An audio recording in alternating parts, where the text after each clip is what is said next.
He said to me, "The hardest lesson of leadership is knowing when to disappear so that Christ may remain visible."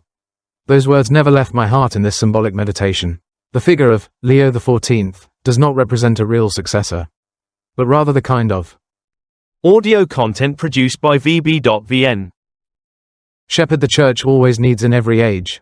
A man formed more by prayer than strategy, more by silence than speeches, more by obedience than ambition. The name Leo recalls strength. Yes, but not the strength of domination.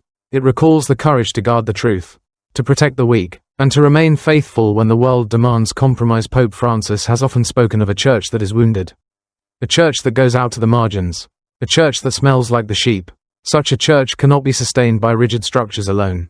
It requires leaders who are willing to suffer with the people, to listen more than they speak, and to trust God more than their own plans. In this sense, the symbolic passing of the mission is a catechesis for the whole church. Leadership is not something we grasp, it is something we receive and eventually release. Let me share another story. In a small rural parish, an elderly priest served faithfully for over 50 years. When illness confined him to his bed, many parishioners feared the community would collapse without him.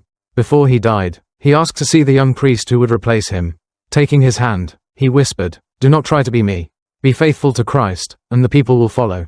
Years later, that parish became a place of renewal, not because the old priest was forgotten, but because his humility prepared the way for new life.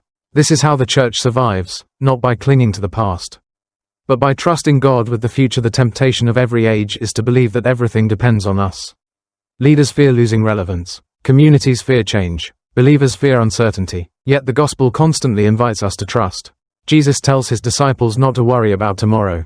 He promises that the Holy Spirit will guide the church into all truth. Succession, when understood spiritually, is not a crisis, it is an act of faith in our symbolic reflection.